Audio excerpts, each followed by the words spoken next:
Assalamualaikum warahmatullahi wabarakatuh. Nama saya Maida Fitriani. Saya akan membacakan presentasi kelompok 1 yang berisi sebagai berikut. 1. Pembagian fikih. A. Al-Syariah adalah hukum yang diambil dari syara. Dengan demikian terdapat pengecualian terhadap hukum-hukum yang bersifat hisiah seperti matahari bersinar atau hukum-hukum eksakta seperti 2 ditambah 2 adalah 4 atau hukum-hukum bahasa seperti fa'il hukumnya ma'ruf dan sebagainya.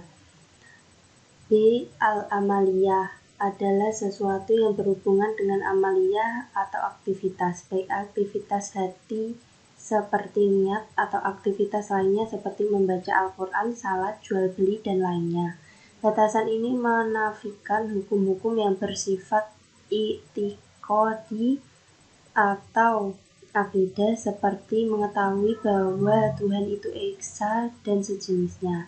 C. Al-Muktasab artinya yang dihasilkan dari prosesi ijtihad ulama. Dengan demikian dikecualikan ilmu Allah, malaikat Allah, ilmu Rasul yang didapatkan dari wahyu.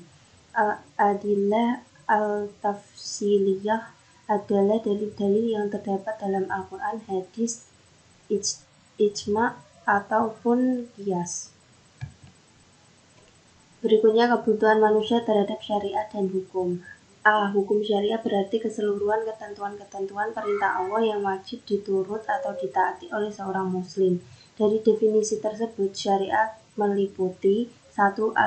Ilmu aqaid atau keimanan, 2. Ilmu fikih atau pemahaman manusia terhadap ketentuan-ketentuan Allah, 3. Ilmu akhlak atau perilaku atau kesusilaan.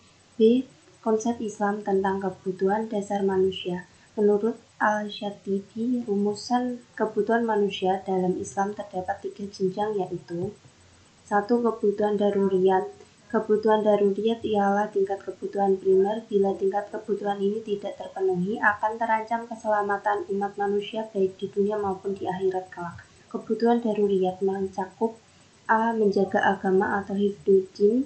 Agama ini merupakan daruriyat yang terpenting dalam berada pada urutan tertinggi, sebagaimana firman Allah Subhanahu wa taala dalam surat Az-Zariyat ayat 56 yang artinya, dan aku tidak menciptakan jin dan manusia melainkan supaya mereka mengabdi kepadaku. B. Menjaga jiwa atau kehidupan atau hifdzun nafsi. Menjaga jiwa juga termasuk dalam daruriyatul khamsi, dan agama tidak akan bisa tegak kalau tidak ada jiwa-jiwa yang mampu menegakkannya.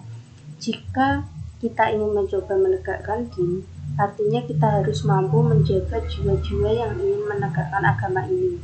Untuk menjaga serta memuliakan jiwa-jiwa ini, Allah Azza wa Jalla berfirman dalam surat Al-Baqarah ayat 179 yang artinya, dan dalam kisos itu ada jaminan kehidupan bagimu, wahai orang-orang berakal, agar kamu bertakwa. C. Menjaga akal atau hifdzul aqli. Salah satu sarana untuk menjaga akal yaitu ilmu. Kalimat wahyu yang pertama kali sampai kepada Rasulullah SAW adalah kalimat Iqra atau bacalah. Setelah itu ada kalimat dalam surat Al-Alaq yang ayat 5 yang artinya dia mengajarkan kepada manusia apa yang tidak diketahuinya. D. Harta atau mal. Menjaga harta. I. Menjaga harta atau hifdzu mali. Bagian terakhir dari duriyat khams yang dijaga oleh syariat yaitu sesuatu yang menjadi penopang hidup, kesejahteraan, serta kebahagiaan, yaitu dengan menjaga 2. Menjaga harta. Dalam hal mencari harta, kita disuruh bersungguh-sungguh dan penuh keyakinan tidak pantas jika umat Islam bermalas-malasan dalam bekerja dengan alasan sudah terlalu sibuk beribadah.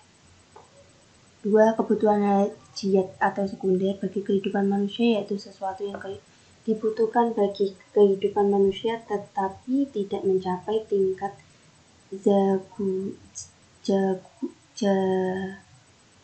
garuli. Seandainya kebutuhan itu dalam kehidupan manusia tidak akan meniadakan atau merusak kehidupan itu sendiri, namun demikian keberadaannya dibutuhkan untuk memberikan kemudahan serta menghilangkan kesukaran atau kesulitan dalam kehidupan mukallaf. 3. Kebutuhan atau tersier. Kebutuhan ini adalah kebutuhan yang sebaiknya ada untuk memperindah kehidupan. Tanpa terpenuhinya kebutuhan tersebut, kehidupan tidak akan rusak atau juga tidak akan menimbulkan kesulitan. Keberadaan kebutuhan tingkat ini sebagai penyempurna dari 2 tingkat kebutuhan sebelumnya. Ia bersifat pelengkap dalam kehidupan mukallaf yang dititik beratkan pada masalah etika dan estetika dalam kehidupan. Al-Quran sebagai kitab suci umat Islam adalah firman Allah yang diturunkan kepada Nabi Muhammad SAW untuk disampaikan kepada seluruh umat manusia hingga akhir zaman. Selain sebagai sumber ajaran Islam, Al-Quran disebut juga sebagai sumber pertama. Hadis yang dijadikan acuan hukum hanya hadis dengan derajat sahih. Perbedaan Al-Quran dan Al-Hadis adalah Al-Quran merupakan kitab suci yang berisikan kebenaran, hukum-hukum dan firman Allah untuk seluruh umat manusia. Sedangkan Al-Hadis merupakan kumpulan yang khusus memuat sumber hukum Islam setelah Al-Quran berisikan aturan pelaksanaan, tata cara ibadah, akhlak, ucapan yang dinisbatkan kepada Nabi Muhammad SAW. Selanjutnya ijtihad.